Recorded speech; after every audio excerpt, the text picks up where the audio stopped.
اس میں منشن کیا گیا کہ آپ اپنے نیم کریکشن کے نام پر آپ اپنے آپ کو ہندی لکھ دو، ہم آپ کو آزاد کر دیں گے۔ کیا مطلب تھا؟ یہ جو نچلی ذات کے لوگ تھے ان کو مجبور کیا جا رہا تھا کہ تم ہندو لکھو، مسئلہ تو ان کا تھا۔ جب وہ اپنے آپ کو ہندو لکھنے لگیں گے تو نتیجے میں ان کو جو ریزرویشن ملا تھا وہ ختم ہو جاتا ہے، ایجوکیشن کا اور سیاسی اور ساری چیزیں، نوکریوں کے جو ریزرویشن تھے وہ ختم ہو جاتے ہیں۔ وہ لڑائی ان کی تھی، نقصان ہمیں بھگتنا پڑا کیونکہ ہم اس کشتی کے سوار ہیں۔ ہم کیا سمجھتے ہیں یہ مسائل ان کے ہیں، ان کے مسائل سے جڑے ہمارے مسائل ہیں، ہمارے مسائل اور ان کے مسائل ایک ہے۔ اس لیے اس مسئلے کا حل یہ ہے کہ اس قوم کو ایک اللہ کی طرف بلایا جائے۔ جب یہ قوم اس ذات پات کے دلدل سے باہر نکلے گی تو ہمیں بھی اللہ تعالیٰ مدد پہنچائے گا۔ جو سماج ایسی ہی حالت میں ہم اس کو چھوڑ دینا چاہ رہے ہیں، ان کو بلکتے پریشان ہوتے ہوئے چھوڑ دے رہے ہیں، تو نقصان صرف ان کو نہیں ہوگا، ہمیں بھی بھگتنا پڑے گا۔ اس سے پہلے کہ وہ برے دن ہمیں دیکھنے کو ملے، ہمیں دعوت کے کام کو تیز کرنا پڑے گا۔ جو سماج اللہ کے ساتھ کسی دوسرے کو شریک ٹھہرائے، اس سماج پر چوتھی جو بڑی آفت آتی ہے وہ ہے ان کی اکانومیکل کرائسس، ان کا مالی بحران۔ قوم نوح کے مسائل میں سے مسئلہ تھا، فَقُلْتُ اسْتَغْفِرُوا رَبَّكُمْ إِنَّهُ كَانَ غَفَّارًا يُرْسِلِ السَّمَاءَ عَلَيْكُمْ مِدْرَارًا وَيُمْدِدْكُمْ بِأَمْوَالٍ۔ جتنا بازار میں پیسے لگاتے تھے اتنا گھاٹا ہو جاتا تھا، پریشان تھے۔ تو نوح علیہ السلام نے اپنی قوم سے کہا کہ اللہ سے معافی مانگ لو۔ ہمارے ملک کی GDP کا حال کیا ہے؟ -5 سے -39% چلا گیا، پھر -24% چل رہا ہے، اور جھوٹا ہوا کھڑا کیا جا رہا ہے کہ -19% آ جائے گا۔ اتنا آسان تھوڑی ہے، 5% بڑھانے کے لیے 20 سال لگتے ہیں، لیکن یہ 4 سال میں اتھل پتھل ہو گئی اور ہمارا اکانومی کھڑا ہو گیا۔ بہت بڑا جھوٹ۔ جو کمپنیاں بھاگ گئی ان کا حساب نہیں جوڑا گیا، اب تو صرف بڑی بڑی کمپنیوں کا حساب جوڑ کر بتایا جا رہا ہے کہ یہ GDP ہمارا ڈیولپ ہو چکا ہے، چھوٹے موٹے کمپنیوں کا حساب ہی نہیں لایا جا رہا ہے۔ اگر مالی حالت کو ایسے ہی چھوڑ دیا جائے تو 5,000 روپے کے لیے آدمی کا قتل ہو جائے گا۔ گھر میں بیوی بچے بھوکے ہیں، آپ 5,000 کا موبائل لے کے گھوم رہے ہیں، قتل کر دیا جائے گا۔ چرس اور گانجا جو روڈوں میں بکتا تھا آج گھروں میں بکنے لگا ہے۔ غلطی سے یہ کسی ہماری بچوں کے ہاتھ کو لگ گئی تو جو لڑکا ہے وہ تو کہیں چوری چکاٹا کر کے اپنا گانجا پی لے گا، اگر لڑکیوں کے ہاتھ میں لگ جائے تو کسی کے بھی بستر میں سو جائے گی۔ انا للہ و انا الیہ راجعون۔ اس سے پہلے کہ برے دن ہمیں دیکھنے کو ملے، ہمیں اپنی ذمہ داری کو سمجھنے کی ضرورت ہے۔ جو سماج اللہ کے ساتھ کسی دوسرے کو شریک ٹھہراتا ہے، اس سماج پر 5ویں بڑی جو آفت آتی ہے وہ ہے نسلوں کا خاتمہ۔ وَيُمْدِدُكُمْ بِأَمْوَالٍ وَبَنِينَ۔ قوم نوح کے مسائل میں سے یہ تھا کہ ان کے گھروں میں صرف لڑکیاں ہی لڑکیاں تھے، لڑکے پیدا ہونے کا سلسلہ رک گیا تھا۔ قیامت کی نشانی میں ہے کہ ایک مرد کے ماتحت 50 عورتیں آ جائیں گی، یعنی کمانے والا 1 اور کھانے والے 50۔ کتنے بڑے مسائل ہوں گے۔ ان کے گھروں میں خودکشیاں شروع ہو جائیں گی۔ اس سے پہلے کہ ان کے گھروں سے ہمیں لاشیں نکالنا پڑے، ہمیں اس قوم کو دعوت دینا ہے۔ جو سماج اللہ کے ساتھ کسی دوسرے کو شریک ٹھہرائے، اس سماج پر 6ٹھی آفت جو آتی ہے وہ ہے بے حیائی۔ الشیطان یعدکم الفقر ویأمرکم بالفحشاء۔ شیطان جب لوگ اس کی پوجا کریں گے تو وہ انسان کو ننگا کر دے گا، ان کو ننگا کر دے گا۔ اچھے پڑھے لکھے گھرانے کی بچیاں ادننگی گلیوں میں گھومتی نظر آئیں گی۔ کیا عزت، کیا خاندان، کیا نام نمود، رتبہ، شرافت سب ملیا میٹ ہو جائے گا۔ چلتے ہوئے بچوں پر تانے کسے جائیں گے، تالیاں پیٹی جائیں گی، سیٹیاں بجائی جائیں گی۔ ذرا سوچ کر دیکھیے، یہ مسائل ہمارے گھروں میں ہو جائے، ہماری بہنوں کے ساتھ ایسا کچھ ہو جائے تو کیا ہماری نیندیں نہیں اڑے گی؟ اس سے بڑھ کر یہ ہوگا کہ ان کے ساتھ زیادتی ہو جائے گی، ان کے ساتھ زیادتی ہو جائے گی۔ کسان آندولن کے موقع پر ایک جرنلسٹ نے اسٹیٹمنٹ دے دیا، ایک لیڈیز تھی، اس نے کہا کہ یہ صرف اوپر کی ذات والوں کو خوش کرنے کی پالیسی ہے۔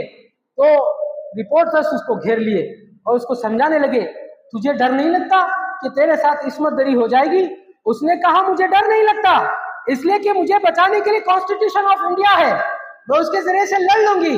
مجھے اس بات کا ڈر نہیں ہے کہ میرے ساتھ زیادتی ہوگی، مجھے اس بات کا ڈر ہے کہ میرے ساتھ زیادتی کرنے والا کوئی اونچی ذات کا نہ ہو، مجھے انصاف بھی نہیں ملے گا۔ یہ برے دن دیکھنے سے پہلے ہمیں دعوت کو سمجھنے کی ضرورت ہے